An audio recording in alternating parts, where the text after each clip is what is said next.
Hi, everyone. Welcome to Racing OneCast. Kasey Kahne continued his climb in the NASCAR Sprint Cup Series point standings by scoring his second win in the last 3 races after he took the checkered flag in the Pocono 500 at Pocono Raceway. Kahne started from the pole and drove to an easy win Sunday to score his 9th career Sprint Cup Series victory. My car was super good, our Dodge Charger, and was just really fast, and we got to work on it. We kept making small adjustments, and you could either go a little bit, get just a touch tight or a little loose or whatever. In those last probably 60 laps, we were a little on the free side, but the front was just really positive. And when the front end turns as good as that thing does, it was just fun to drive all day. It wasn't completely easy for Kahne, who led 69 of the 200-lap race on Sunday. He had to overcome a pit road penalty for loose lug nuts on an early pit stop, but once back in front, he had the best car of the field. When I left the pits, I was like, "Great call, Kenny, way to go. 2 tires, that's because we came out second." And I was like, "Man, perfect." And then he's like, "Well, you're going to bring that back in. You only got 2 lugs on the front, left front, or 3 or whatever." So I never really said anything.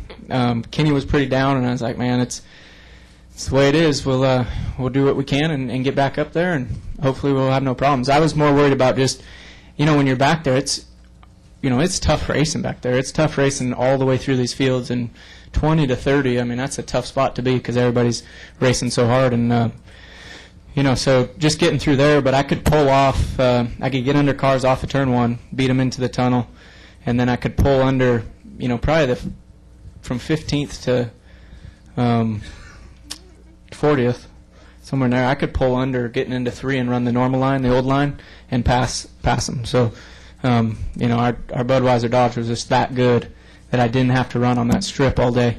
To run my fastest laps, I had to run on the strip, but I could go anywhere with it, and when you can go anywhere, you can go where the car in front of you isn't, and so it made it a lot easier than I expected.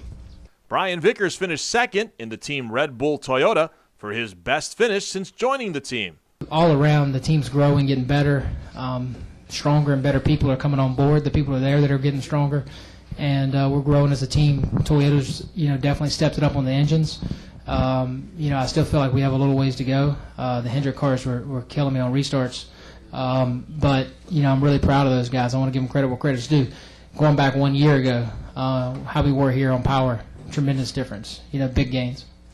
Along with the 42 other drivers, Denny Hamlin had to beat the heat in today's race, but in the end, Hamlin came home third to keep his finishing average at 2.8 in 5 career Cup races at Pocono. I don't know what the temperature inside the car is the difference, but these cars are way hotter than the old car.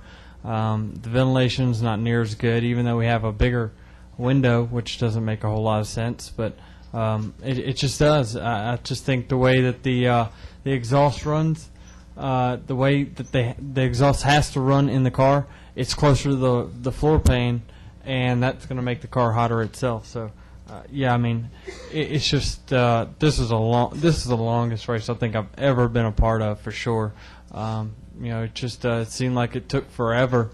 Dale Earnhardt Jr. and Jeff Burton rounded out the top 5. Sunday was a disastrous day for Sprint Cup Series point leader Kyle Busch, who was finishing the last leg of his 3-race weekend. Busch, who was forced to start at the rear of the 43-car field when he crashed his primary mount in Saturday's practice session, made contact with Jamie McMurray in the early going. His number 18 M&M's Toyota slammed the front stretch wall and suffered significant damage.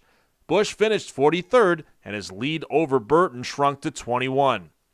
Hamlin made the biggest gain in the standings among the top 12, jumping 4 positions to 5th. Kahne was able to move up 3 positions to 9th with his win. Be sure to check back at racing1.com for the latest news, photos, and results from all the racing action this weekend.